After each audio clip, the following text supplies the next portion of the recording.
hilo ndo kaburi sasa ambao watu wengi sana wanazikwa. Wewe ndio umesababisha vitu vitokee, sio muda unasababisha vitu vitokee. Kwa mfano tumekaa hapa sisi ndio tumeamua tutengeneze. Ukiona wewe unalala sana, sawa, una ndoto zinazokuumiza kichwa. Sasa unakuta watu wengi wanaofanikiwa duniani ni wachache sana wanaofanikiwa, kwa sababu kwa wale watu wale kuna taarifa wako nazo zimewafanya wawe bora vile walivyo mpaka kafanikiwa kwenye viwango vikubwa sana. Hautaki kulalamika na kusema kwamba mimi mambo yangu magumu. Tafuta sababu gani zimepelekea mambo yako kuwa magumu.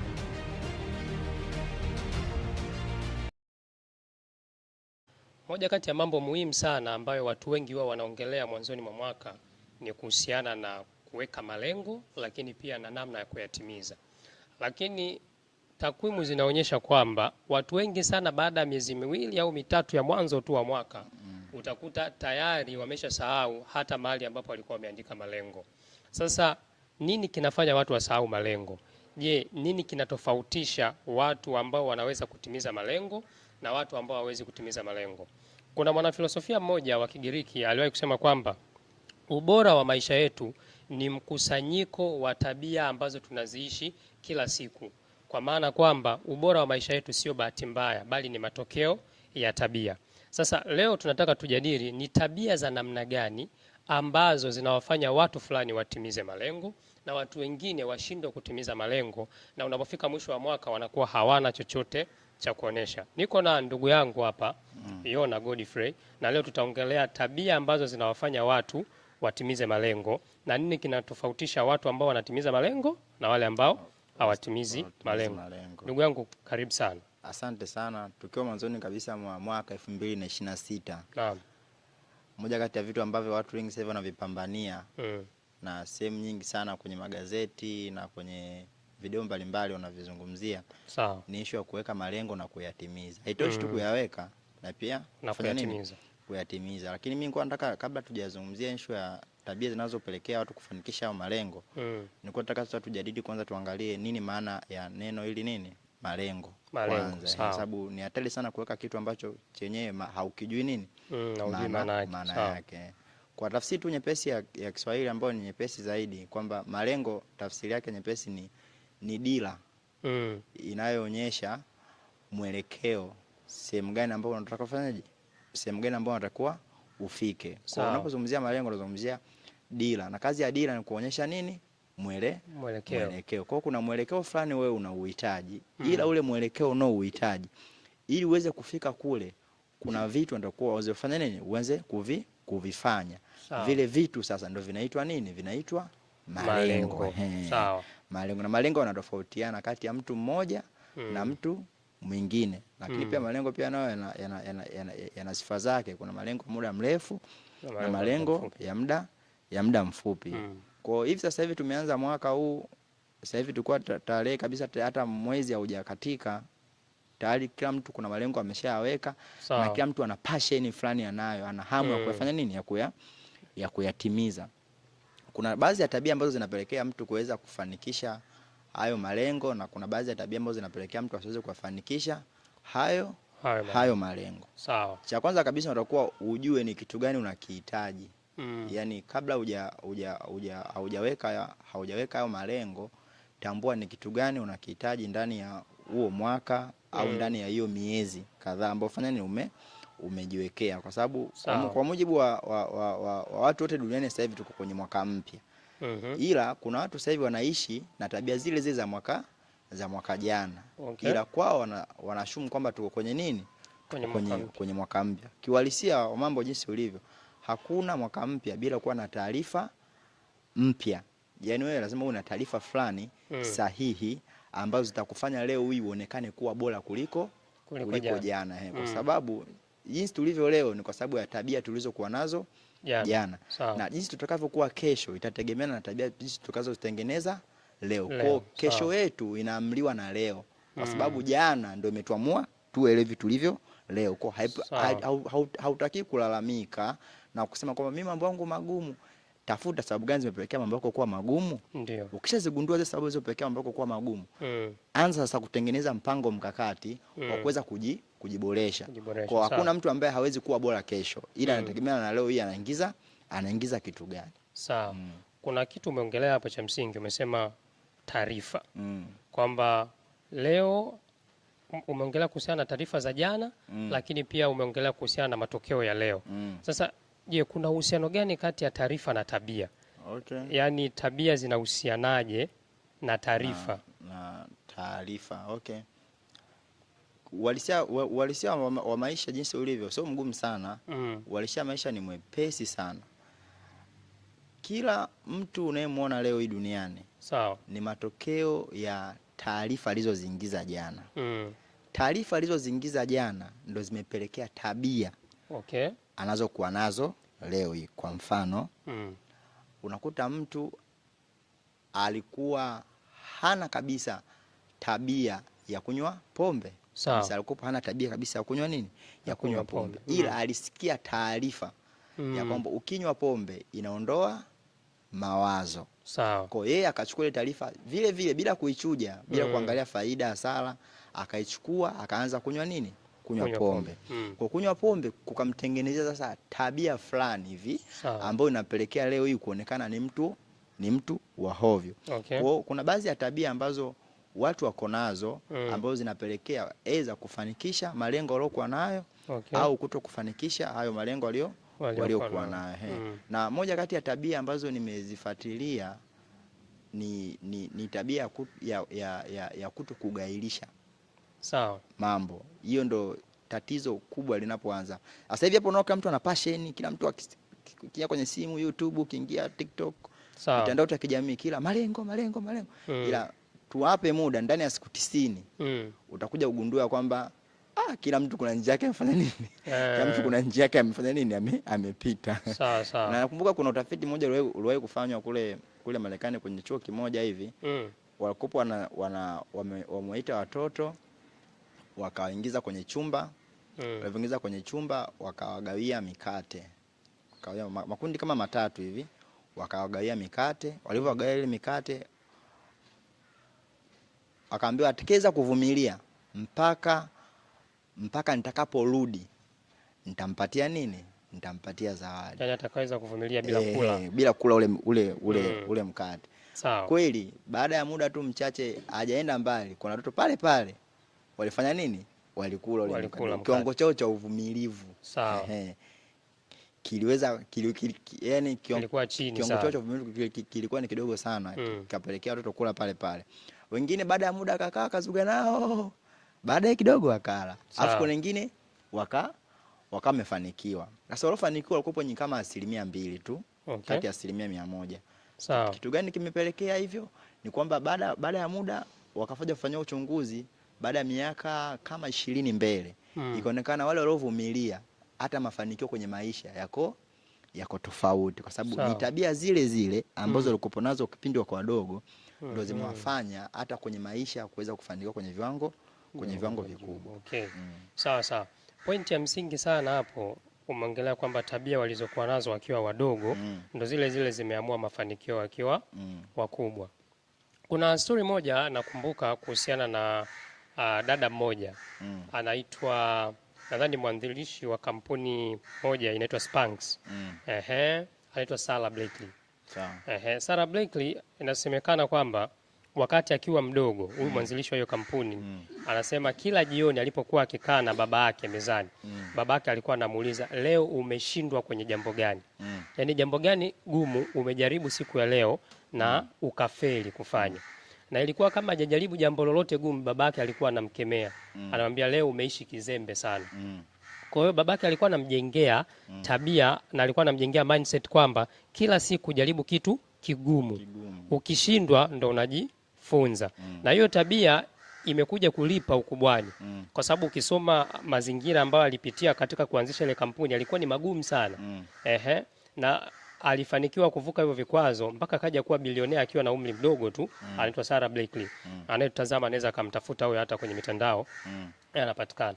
Kwa hiyo sasa nataka tujue mtu akiwa mdogo tabia ambazo anajengewa zinaweza kuamua nini matokeo akiwa mkubwa. Je, mtu akiwa mdogo ni vitu gani hasa ambavyo vinaweza vikamjengea tabia? Kwa sababu tunajua mtu akiwa mdogo hana maamuzi sana na vitu ambavyo anakutana navyo. Vingi vinatoka kwa wazazi, shule na nini. Sasa nini ambacho kinawezekana au ni mifumo gani inaweza kutumika ili kumjengea mtu tabia ambazo zinaweza zikamfanya huku akiwa mkubwa ziamue mafanikio yake kwa kiwango ambacho kitamtofautisha na wengine? Okay. Kwa mujibu wa uumbaji wa Mungu, kila mwanadamu anayekuja kutoka mbinguni ubongo wake unakuwa ni mweupe kama karatasi. Sawa. Kwa jalishi ni mzungu, jalishi ni Mwafrika, yani rangi wala hazina uhusiano. Kila mtu anakuja na ubongo wake umekuwa kama karatasi. Kama karatasi. Tofauti inakuja taarifa zitakazokuwa zinaingizwa kwenye ule ubongo. Kumbuka ule ubongo mweupe kama karatasi, ukiandika taarifa yote itafanya nini? Itabaki. Sababu ubongo wa mwanadamu jinsi ulivyotengenezwa, umetengenezwa kama naita hizi chip hizi ndogo hizi ambazo tunazitumia kwenye naniri za kuwekea muziki hizi. Memory card. Sawa. Kwa kama memory card ile ni tupu, ikiingizwa kwa mfano nyimbo za reggae, utakopo unasikiza tu nyimbo za nini? Nyimbo za. Kwa hiyo wewe ndio unaamua sasa kwenye memory card niandike nini. Sawa. Kwa sasa tofauti yetu sisi na wenzetu wa nchi nyingine zilizoendelea ni kwamba sehemu tunazososhiwa taarifa tunaweza kuwa tunaingiziwa sasa ndio zinaamua kesho ya mtu iweje. Kwa unakuta kabisa ni mtoto mdogo kabisa, ila kwa sababu ameshushwa sehemu ambayo anaingiziwa taarifa nyingi sahihi. Sawa. Taarifa nyingi anazoingiziwa ni taarifa tu sahihi. Kwa hawezi kuwaza kuhusu nini? Kuhusu kutokuwezekana. Ukiingizwa taarifa nyingi za kuwezekana, ni vigumu sana kuwaza kutokuwezekana. Kumbuka kule Marekani kulikuwa kuna watoto wanacheza kwenye barafu. Sawa. Wakati wanacheza kwenye barafu, mtoto mmoja akaingiza mguu kwenye sehemu moja ambapo kokopo barafu imemeguka, akaingiza mguu wake. Mguu wake wote ukapita, mwili wake pia ukafanya nini? Ukapita. Mtoto akazama. Mwenzake kwa anacheza naye akaenda akamchukua mtoto akamvuta juu. Baada ya kumvuta, watu kumbe walikuwa wanafuatilia kwenye naneri, kwenye zile TV zile. Ukupa na ngapo ile tukio linalofanyika pale ni tukio la hatari sana. Sawa. Lakini kule kijana mbona kaweza? Watu wakaenda wakafuatilia pale imekwaje nini. Baadaye mtu mmoja akaja akawa anajaribu kuambia tu zile taarifa kwa namna tofauti. Akaniambia hivi kwamba unamwona yule mtoto ameweza kumtoa mzake pale kwa sababu hapakuwa na mtu wote wa kumtisha. Yaani hapakuwa na mtu wa kumuingizia taarifa ambayo itakopelekea kwamba kuona kwamba ile tukio alifanya nini? Haliwezekani. Kwa hiyo mtoto alikuwa anaamini kwamba hiki kitu kinafanya nini? Kinawezekana. Sawa. Kwa hiyo hapo unakuja kujifunza nini? Kuna huyu mtoto ukimwangalia vizuri utakuwa kuna tabia fulani alitengenezewa na wazazi wake. Sawa. Au na mazingira. Unakumbuka kila mtu unayemwona ni matokeo ya watu wanaomzunguka. Sawa. Matokeo ya vitu wanavyovitazama. Kwa mfano kwenye simu, tuna TV, tunaangalia vitu gani vinabakia. Sawa. Vitu tunavyovisikiliza, vitabu tunavyovisoma, vitu vinabakisha nini? Vinabakisha taarifa. Kwa hiyo ni mtu ndo anayeamua sasa niingize nini kwenye ubongo wangu. Wewe ndo unayeamua sasa mimi nataka niingize taarifa fulani ambazo hizo taarifa zitapelekea niwe bora au nisiwe bora. Uhovyo wa mtu unaamuliwa na yeye mwenyewe na ubora wa mtu pia unaamuliwa na yeye mwenyewe. Kwa yule mtoto ambaye uko unamsema wewe kwamba kila siku baba yake alikuwa akimtengenezea ile naneri, ili hali ya kumuuliza maswali, ile ilifikia hatua sasa ikakomaa kwenye ufahamu wake. Baada ya kukomaa sasa hana maamuzi mengine ya kuishi nje na yale maamuzi alikuwa anaishi nayo kila siku. Kumbuka ni tabia ndogo ndogo ndo zinazopelekea kufanya maamuzi makubwa. Yaani hata hii leo hii haitokei tu mtu akamua mzake ghafla tu pap. Hapana. Huyu jamaa kuna taarifa alikuwa nazo nyingi za kuhusu nini? Za kuhusu mauaji. Kwa hiyo haitokei tu amemua ghafla imetokea tu. Hapana, kuna taarifa fulani anazo nyingi. Inawezekana alikuwa anaziingiza pasipo kujua, labda kucheki movie, akiona mtu kapigwa risasi, kumbe vitu vya nini? Vya kawaida. Kumbe kwenye bongo anafanya nini? unasajili. Kwa kuna tabia nyingi ndogo ndogo ambazo tunaishi nazo kwa kawaida unazokuona kama ni za kawaida kila siku. Kwa mfano labda tabia ya kupenda kulala. Labda kwamba kuna mtu anasema mimi hobi yangu ni usingizi. Sawa. Nani hiyo ndio tabia ulikuwa nayo. Kumbuka muda wote unapokuwa unalala, ubongo wako unakuwa ni kama vile umeupumzisha au ushughulishi. Unaona? Kwa hata uwezo wako pia kufikiri pia. Okay. Yaani unakuwa kama vile ni uwezo fulani ambao umekuwa kama vile uko limitation. Kwa sababu gani? Kwa sababu si umepumzika. Sawa. Lakini mtu ambaye ubongo wake anaushughulisha muda mwingi sana, hata namna anavyofanya vitu unaona kabisa kuna nini? Kuna tofauti. Sawa sawa. Sasa nataka tuongelee pia vile vile kuhusiana na hizo tabia kwa mtu mzima. Kwa watoto tumeona wanaweza kuwa influenced au wakashawishiwa na mazingira, wazazi kwamba mbongo wa mtoto unakuwa ni kama karatasi nyeupe, chochote kinachoandikwa hicho ambacho kina shape maisha yake. Sasa hivi tunaongea mtu mzima na tutazama hapa. Akijiangalia ameandika malengo ambayo anatamani atimie 2026. Anatamani. Na kwenye akili yake anamwambia tu kwa sababu tu tarehe imebadilika basi mwaka huu mimi nitapambana yatokee. Lakini kwa mujibu wa maelezo yako inaonyesha kwamba matokeo mapya yanahitaji tabia mpya. Matokeo mapya yanahitaji tabia mpya. Na kwa ulichokisema inamaanisha kwamba kila tabia yoyote unayotaka kuijenga lazima kuwe kuna taarifa mpya. Taarifa mpya umezingiza. Sasa je, hizi taarifa mpya zinatoka wapi? Mtu anawezaje kupata hizi taarifa mpya? Kwa sababu obvious hazitamwangukia tu alipo. Anazipataje? Anawezaje kukutana na hizo taarifa ambazo zitamsaidia kubadilisha zile taarifa alizokuwa nazo mwaka jana ili apate taarifa mpya, ajenge tabia mpya zitakazomwezesha kupata matokeo mapya kwenye mwaka. Hizo taarifa anazipata wapi? Sasa umeuliza swali moja zuri sana. Sasa iko hivi, uhalisia wa mambo jinsi ulivyo ni kwamba chochote unachokitaka wewe sasa hivi sio kwamba hicho kitu wewe utakuwa ndo wa kwanza kufanya nini? Kukifanya. Sawa. Tayari kuna watu ambao wanafanya hivyo vitu unavyovifanya wewe. Na kuna watu wamefanikiwa kwenye level kubwa sana. Sawa. Kwa wale watu wale kuna taarifa wako nazo zimewafanya wawe bora vile walivyo mpaka kafanikiwa kwenye viwango vikubwa sana. Sawa. Kwa cha msingi nini? Cha msingi ni kuweza kuangalia wewe unataka kufanikiwa kwenye nani gani. Kwa mfano ni kama ni mfanyabiashara. Sasa mimi nataka ni mfanyabiashara wa madini. Sawa. Ni muhimu sana kufuatilia wafanyabiashara wa madini wanafanyaje mambo yao. Ukishagundua wafanyabiashara wa madini ili aweze kufanikiwa kuna hiki na hiki na hiki na hiki na hiki na hiki na hiki. Iko cha kwanza uwe na taarifa za biashara mali. Lakini cha pili ni vizuri sana kuwa na mentor. Mtu ambaye atakayekuwa anakulea na mtu ambaye atakuwa anakukumbusha kuhusiana na nini? Kuhusiana na yale ambayo umefanya nini? Yale ambayo unataka yafanye nini yatokee. Watu wengi sana tunaona kama vile kuwa na mtu ambaye anatukumbusha ni kama vile ni ushamba. Ni kama vile swala fulani hivi ambalo kama vile kujishusha fulani hivi kwamba kwani mimi sina uwezo wa kukumbuka. Au unachukia kuwajibishwa. Kwa sababu ubongo wa mwanadamu jinsi ulivyo, ubongo wa mwanadamu ni yani kiuhalisia ni kama vile ni mvivu. Yani ubongo yani unapenda vitu vya burudani, kupumzika. Kwa hiyo ile issue uwajibishwaji ile issue. Ile issue hakuna mtu anafanya nini? Hakuna mtu anayeitaka. Kwa cha kwanza mtu atakuwa atafute taarifa. Na taarifa zinapatikana. Na taarifa zinapatikana kwa njia mbalimbali. Kwa mfano, moja kati ya njia ambayo unaweza kuingiza taarifa za sasa hivi ni sasa hivi tupo kwenye dunia ambayo ina utandawazi mkubwa sana.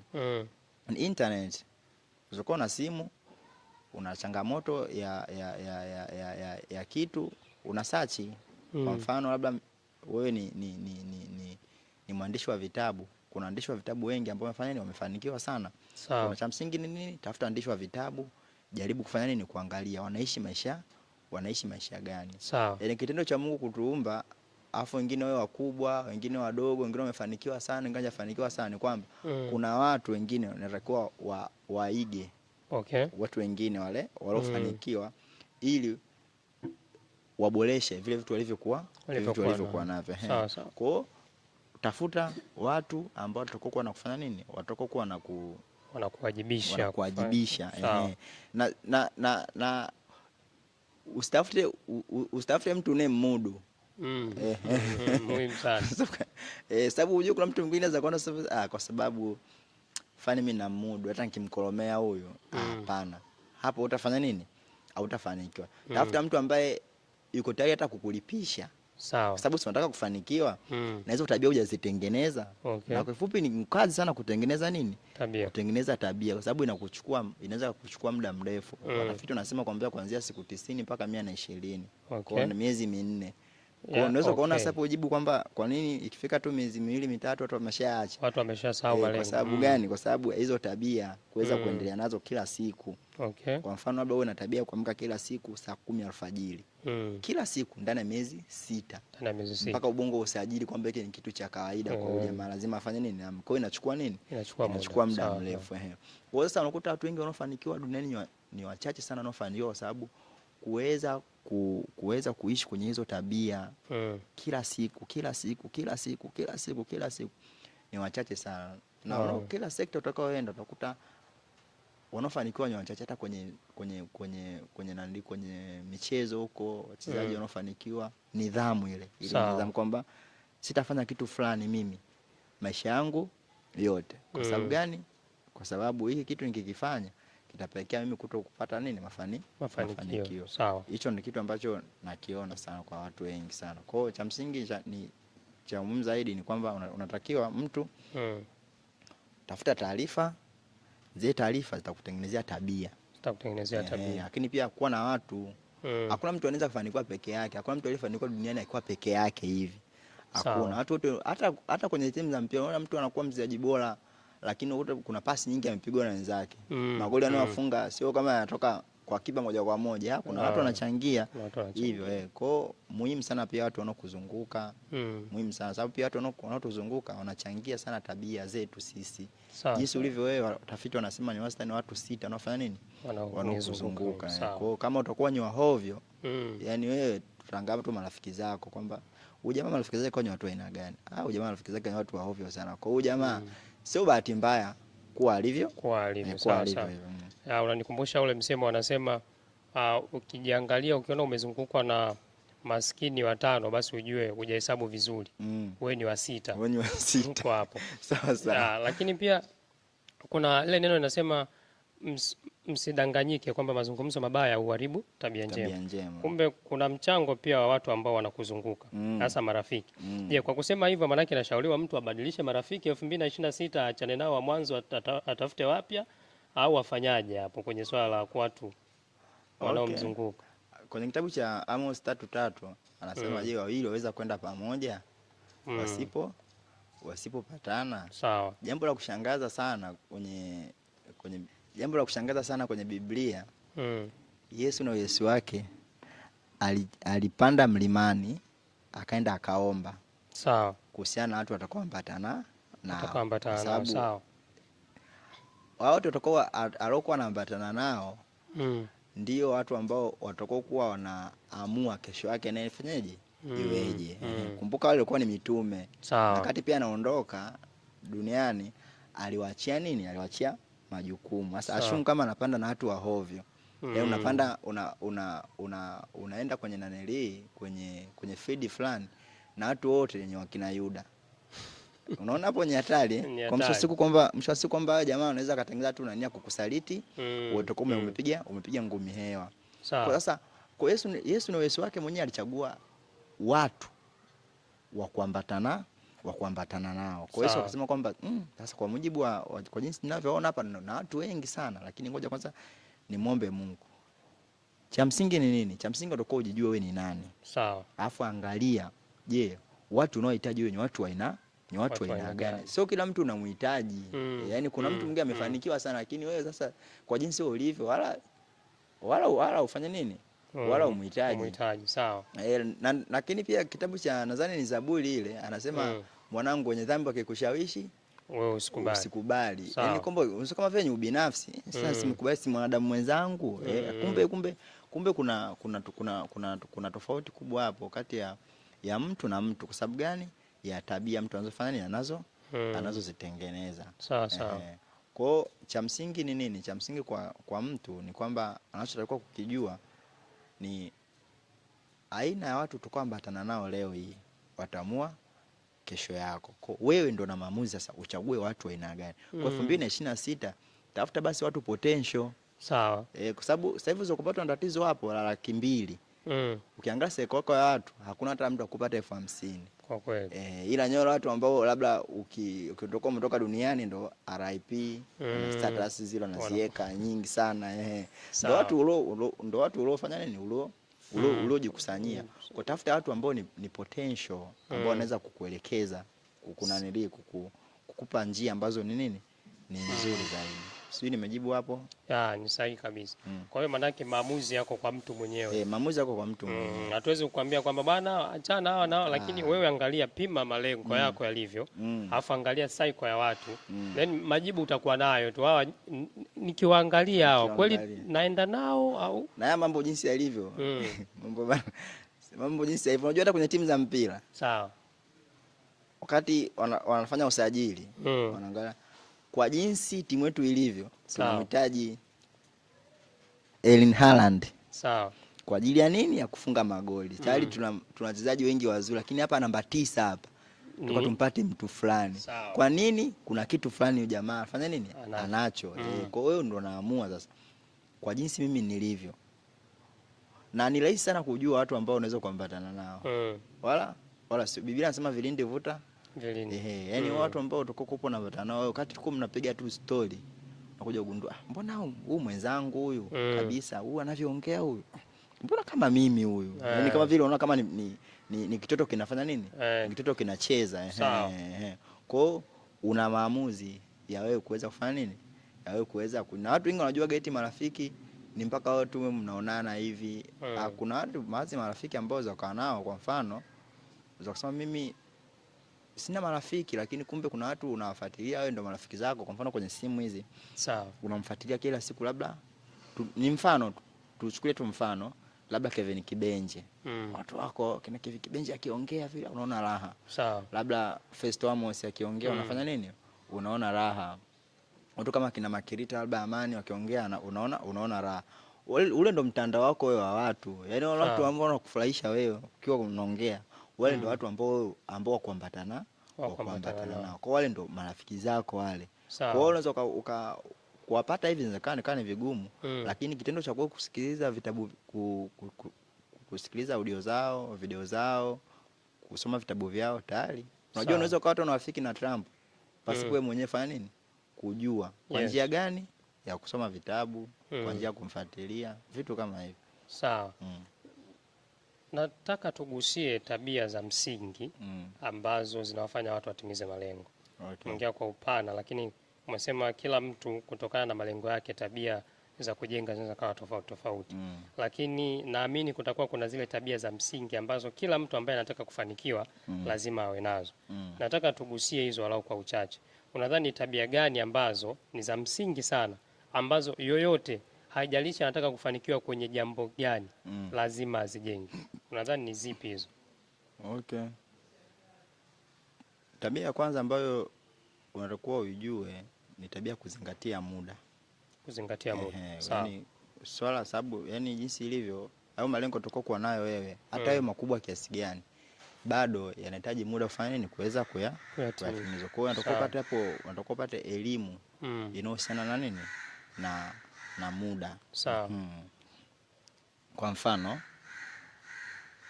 unaweza ukawa unasema mimi mwaka 2026 nataka nipate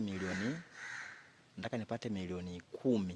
Sawa. Au milioni 12. Ukisema tu nataka pata milioni 12 kwamba ukipiga tu hesabu za haraka hapo kwenye swala la muda kwamba wewe kila mwezi yatakuwa uingize milioni 1. Si ndio hivyo?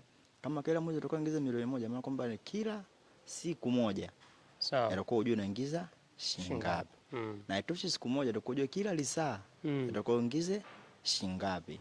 Kwa hiyo utakuwa uthamini muda kwa sababu ile milioni 12 unayosema haitatokea tu kama nini? Kama muujiza. Sawa. Ile milioni 12 inategemea na wewe jinsi unavyoweza kukimbizana nini? Na huu muda huu jinsi ufanye. Kwa hiyo muhimu sana kuzingatia na nili ya muda na tunapozungumzia somo la muda, tabia kuzingatia muda. kuna vitu kama vitatu hivi. Nakumbuka baba yangu Askofu Dickson Kone Kabigumila aliwahi kufundisha na kuzungumzia thamani ya muda. Akazungumza namna ya matumizi ya muda. Sawa. Akazungumza namna ya kwanza ni kutumia muda pasipo kufanyia kitu chochote. Tunaita nyoro watu ambao wana spending. Yaani anatumia muda hazalishi kitu chochote. Sawa. Alafu kuna aina nyingine ya watu anaufanyia kitu lakini kile kitu anachokifanya hakiongezi thamani yoyote. Alafu aina ya tatu ni watu ambao wanawekeza muda kwa kusoma vitabu, kwa kusikiza audio, kwa kufuatilia watu waliofanya nini, watu waliofanikiwa. Kumbuka hakuna kitu kitachokuja bahati nasibu. Sawa. Maisha sio bahati. Maisha ni mchezo wa kanuni. Ukizingatia kanuni unafanya nini? Unafanikiwa. Hapo so kwenye somo la muda hapo ndo changamoto inakuja hapo. Mtu anaanza zake kijiweni. Anasema ngoja kupoteza muda hapa. Sawa. Wakati wewe unasema unapoteza muda, kuna moo kule anaajiri watu. Ukumbuka kila aliyeajiriwa ni kwamba bosi atakuwa ifanya ile kazi. Kwa sababu muda umtoshi. Sawa. Akaamua anunue masaa yako. Wewe ndo afanye nini? Afanye kazi. Kwa kama ameajiri watu 5,000, ina maana ukizidisha kwa masaa 8 kila ukimpa mtu pale, kwa amenunua masaa 40,000. Siku na masaa mangapi? Siku na masaa 24.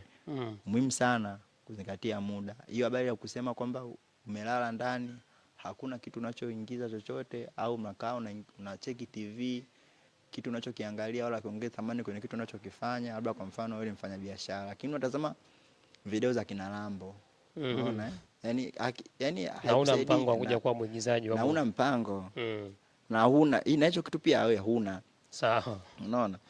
Kwa hiyo unakuwa ni nini? Unakuwa ni mtihani. Kwa hiyo cha msingi ni nini? Cha msingi ni kwamba angalia wewe ni nani, unahitaji vitu gani? Sawa. Swala la muda.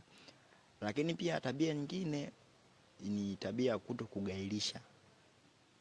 Kutokugailisha mambo. Sawa. Kutokugailisha mambo. Hilo ndo kaburi sasa ambalo watu wengi sana wanazikwa humo. Yaani watu wengi sana wanagailisha vitu. Kwamba kugailisha mambo ni kaburi ambalo watu wengi sana wanazikwa humo. Nitafanya kesho, nitafanya kesho. Nita. Mpaka mwisho wa siku unajengeka kwamba umri umeenda, na hapa nilipo sasa hivi visingizio unakuwa umefanya nini? Haviishi. Tafiti zinaonyesha kwamba kama kuna kitu umepanga ukifanye, hata kama kinahitaji masaa 10. Sawa. Yaani zile dakika 2 za mwanzoni tu anza kufanya nini? Kukifanya. Kuna nguvu kubwa sana ya kuweza kuanza. Sawa. Kuliko kukaa na kufanya nini? Na kusubiria. Okay. Watu wengi sana wanapenda kukaa na kusubiria mpaka vitu vikamilike. Kuja nikae kwanza, niangalie, nikamilishe kwanza. Ukumbuke tupo kwenye dunia ambayo ina matukio ni mengi. Kuna matukio ya furaha. Kuna tukio fulani la furaha litakuja litakuondoa kwenye ile nanilia hali yako. Unaona? Au itakuja tukio fulani hivi la kuhuzunisha. Kumbuka bosi wangu mmoja anaye kufanya naye kazi aliyokuniambia, Yona, tukipanga kitu tukifanye. Kwa sababu gani? Itatokea issue hapa. Mamako kaumwa ghafla. Sawa. Yule jamaa alikuwa ni mtu fulani hivi ambaye kwenye kufanikisha malengo kwa vizuri. Mamako kaumwa ghafla. Hivi huu makini ule uko nao utakuwa nao sasa hivi tena? Sawa. Hautakuwa nao. Au kwa mfano umesikia kitu fulani hapa sasa hivi labda imetokea, alizungumzia issue ya hewa kwamba alizungumzia kwamba kwa mfano labda imetokea mvua kubwa sana. Na hiko kitu kubwa kihitaji kufanyika wakati wa nini? Wakati wa mvua. Je, itawezekana? Haitawezekana. Akanifundisha kitu gani? Jamaa akanifundisha kwamba ukiamua kufanya jambo lako, haijalishi kuna mazingira magumu kiasi gani. Wewe ukiamua kulianza, fanya nini? Lianze. Wewe lianze. Kwa mfano sasa hivi umepanga kuweka akiba. Sawa. Usisubie kwamba mpaka ikifika tarehe 1. Ikifika kwanza mpaka sasa hivi kuna watu washachanganywa tayari. Kitendo tu cha mwaka kwanza siku ya Alhamisi. Kwamba kuna watu inawezekana walikuwa nasubiria ngoja ifike Jumatatu ndo nianze. Sasa mwaka umeingia siku ya Alhamisi tayari ushachanganya sana. Wameshachanganyikiwa. Nini? Zingatia. Okay. Unazingatia nini? Unazingatia unazingatia yale mambo unayotakiwa yatokee. Wewe ndio unasababisha vitu vitokee, sio muda. Muda unasababisha vitu vitokee. Kwa mfano tumekaa hapa. Sisi ndio tumeamua tutengeneze hiki. Jana tulikuwa na muda. Muda ulikuwepo. Juzi pia tulikuwa na muda. Na muda tunao mwingi tu, ila sisi ndio tunaotengeneza matukio kwenye nini? Kwenye muda. Sawa. Na ndio maana ukuta kuna moja katika changamoto ambayo tuko nao kubwa sana. Unaweza ukaona hata kwenye hizi media nyingi.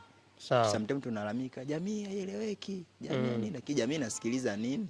Tulikuwa tunajadili juzi. Ni sawa. Kuna mdada tu anaitwa sehemu fulani kwa sababu tu ya sifa fulani uko nayo, labda huyo mdada kwenye media kule ameonyesha tu vitu fulani hivi vya hovyo, basi media zote zinamulika yeye. Kwa zinasambaza nini? Zinasambaza taarifa. Lakini wakati huo kumbe kunawezekana kungefanyika kipindi ambacho kinaweza kuboresha jamii inotuzunguka. Okay. Tabia nyingine ambayo nimejaribu kuifuatilia ni tabia ya kutoka nje ya malengo yako. Kwa mfano umesema mimi bana mwaka huu 2026 nataka nifanye biashara ya matikiti. Okay. Focus hapo. Maana yake kufocus. Sawa. Lakini wakati unaenda kufanya biashara ya matikiti, ukasikia bana maembe hatari. Yaani maembe bana yana hela. Sawa. Kufika tu mwezi wa 3. Mimi naelisha bana. Sawa. Kwa hiyo pale mwanzo nilikuwa najiona ni mfanya biashara mkubwa sana matikiti. Kiagiza matikiti. Sawa. Na kuyasambaza Dar es Salaam nzima. Na kujiona wewe kwamba wewe sasa ndio umeshafanikiwa kwenye, yaani ukifumba macho hivi unaona matikiti. Sawa. Nini kimetokea mpaka unaanza kuona nini? Maembe. Hauna focus. Hamna focus.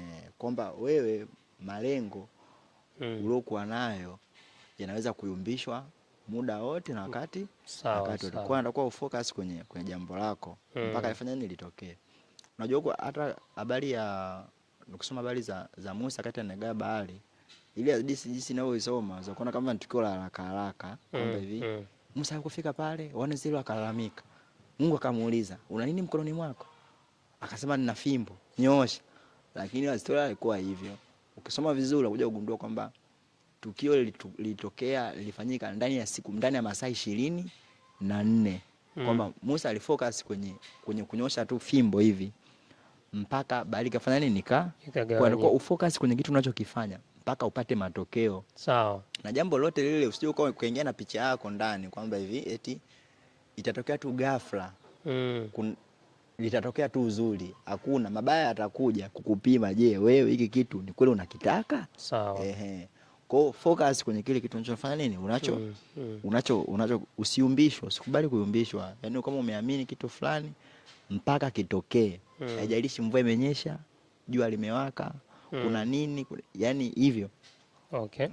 Sawa. Kwenye focus hapo nimekumbuka kuhusiana na historia ya, unajua kulikuwa kwenye zamani huko kulikuwa kuna wale watu ambao wanaenda nchi za mbali kwenda kutafiti tu hivi. Ndo pia wanasema sababu hata nchi kama Marekani, bara la Amerika lile kugundulika. Ni watu walikuwa wanatoka tu safari, wanaenda mbali huko, wanaenda wanatafiti, baadaye wanagundua ardhi mpya, wanaenda kufanya tena biashara. Sasa miaka hiyo ya zamani wanasema kuwa kuna general mmoja wa jeshi ambaye alikuwa na wanajeshi wake wachache. Wakatoka wakawa wanaelekea sehemu ya Mexico ambayo sasa hivi ni Mexico. Wakati wanaenda kule, walipofika pale, wameshuka tu yule general akachoma zile meli zote.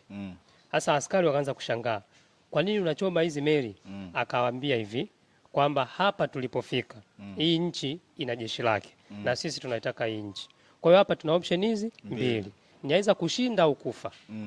Kwa mkitaka turudi nyumbani salama, kwenda kuwapelekea taarifa kule kwamba tumefika jamani nyumbani, ni tuwe wazima tu, kwa sababu mtu mfu hawezi kurudisha taarifa.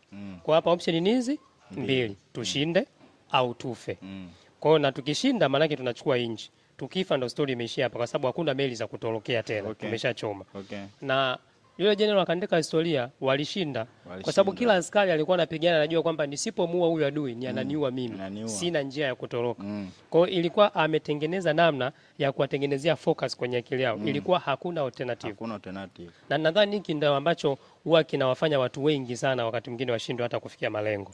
Yaani hata isipotokea kuna kakitu ambako labda nitaangukia. Huwa wanasema mara nyingi watu ambao wamefanikiwa wanasema ni watu ambao wamechoma madaraja.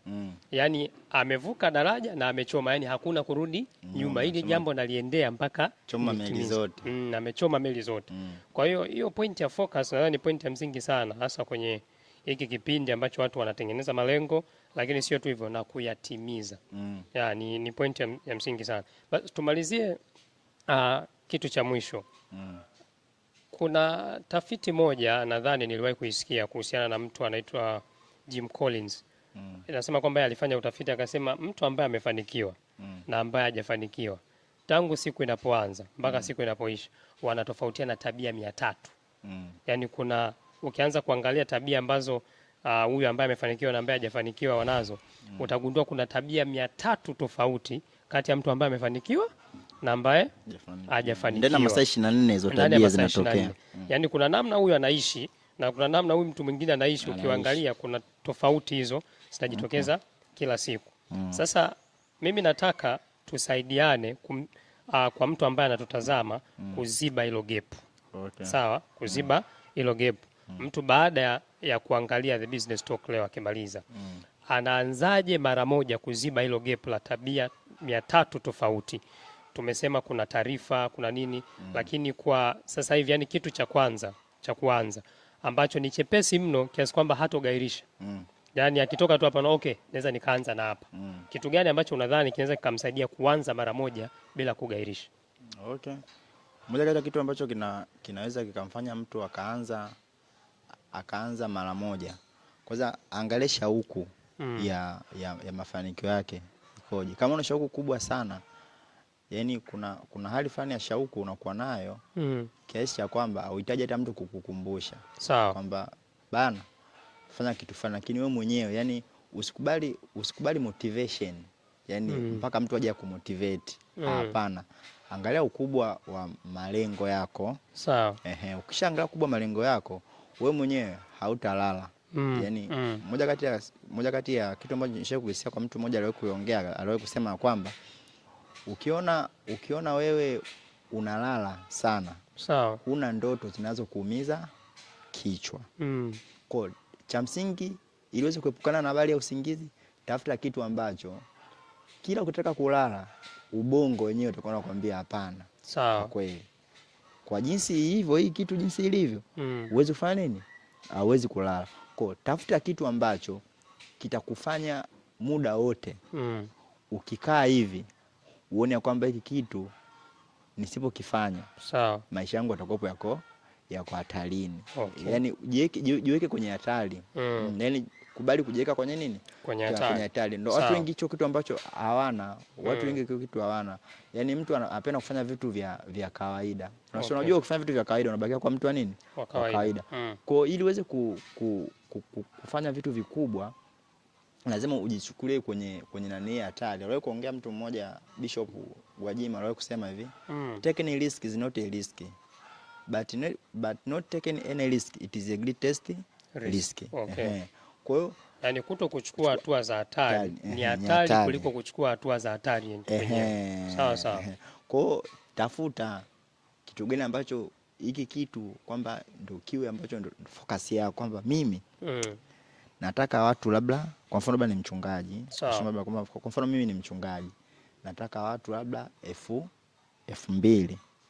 Kama nataka watu 2,000, mimi kwamba nitakuwa nyewe na uwezo mkubwa wa kuweza kuwashuhudia watu angalau labda watu 500 labda kwa siku, kwa njia mbalimbali, kwa mitandao ya kijamii, au sio, kwa njia ya peperushi. Mwisho wa siku sasa ndio unakuja unapata watu ngapi? Watu 2,000. Unajua kabisa hawatapatikana eti kwa kutengeneza peperushi vyako 2,000 na kuenda kuvipeleka hivi.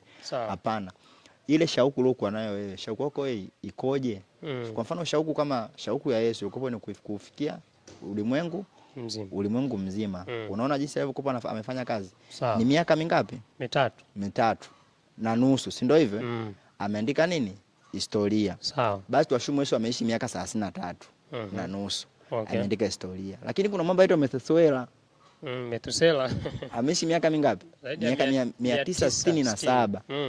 Kuna kitu gani ambacho anakijua kuhusu Methusela? Kichobadilika. Hakuna. Kwa sababu gani? Hakuwa na focus. Hakuwa na kitu kinachomuumiza nini? Kichwa. Sawa. Kutafuta kitu kinachokuumiza kichwa. Sawa. Utakijuaje? Ndio tunazungumzia issue hapo makusudi. Sawa. Maana kuna dada mmoja anaitwa Mary Julius. Ana kipindi chake kinaitwa maisha ya nini? Maisha ya kusudi. Ukisha gundua kusudi lako la kuumbwa kwako, utakuwa ulali. Utakuwa kama Nyolo na riadha ambao kila baada ya miaka 4 atakuwa akafanya akafanye Olympic, lakini anajiandaa muda mrefu sana. Okay. Zile medali zile, kila akifikiria ukubwa medali, kuonekana, kuojiwa, hela nyuma pale, anafikiria kwamba asifanye nini? Hawezi kulala. Okay. Sisi nilikuwa nimejibu kwenye naneli ambao ulikuwa sawa. Kwa maana yake mtu ambaye anataka kutimiza malengo na kitu ambacho anaweza kaanza nacho leo ambacho hawezi akagairisha ni kwanza kujenga shauku zake vizuri. Yani kuangalia ni jambo gani ambalo kila akikaa linamuumiza kichwa. Kila akikaa linasumbua moyo wake kwamba hili lazima litimie. Anatamani kwamba siku moja hili lazima nilitimize, lazima litokee hili jambo. Kwa lazima angalia hapo, afocus kwenye hilo kiasi kwamba akili yake ielewe maono. Kuna mtu mmoja alisema kwamba huwezi ukatimiza maono yoyote mpaka uifundishe akili yako kuelewa maono ulionayo. Yani ifundishe akili kuelewa maono ambayo unataka kuyatimiza. Na unafundishaje? Kwa kuyatazama maono yako mara kwa mara. Una shauku na chochote unachotaka, hakikisha kwanza kimeandikwa.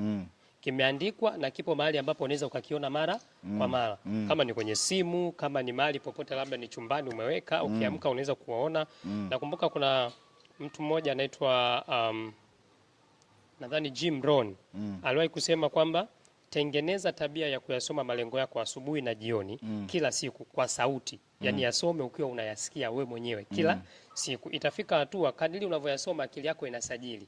Ikisajili inaingia kwenye sehemu ya ubongo ambao wanasema inaitwa the subconscious part. Ile subconscious ile sehemu ambayo huwa inaendesha matendo yasiyo ya hiari. Yani ukiamka unajikuta tu umefanya vitu, kwa mfano umeenda kupiga mswaki bila kuambiwa, umetoka umevaa nguo bila kuambiwa. Kwa hiyo inabidi fikia hatua ambapo malengo yako yameingia kwenye subconscious mind. Yakiingia hapo sasa, akili yako itakuwa inaweza kuyaendesha, yani kuendesha hatua zako kwenda kutimiza malengo bila kutumia nguvu nyingi kujisukuma sana. Kwa hiyo point ya kujenga shauku, mtu anawezaje kujenga shauku? Kwa kuizoeza akili yake kuelewa maono yake. Nadhani hiyo ni point ya msingi sana, na kila mtu ambaye alikuwa anatutazama akizingatia atapiga hatua. Tumefikia mwisho wa mazungumzo yetu, lakini pia nimsisitize mtu ambaye ametutazama hapa kufanyia kazi ambacho amekisikia, na siku zijazo tutaendelea kuleta vipindi kama hivi, lakini pia unaweza kucomment na kutuandikia ni aina gani ya mada ambazo ungependa kuziona kwenye vipindi vinavyofuata. Mpaka wakati mwingine, kwaheri kwa sasa.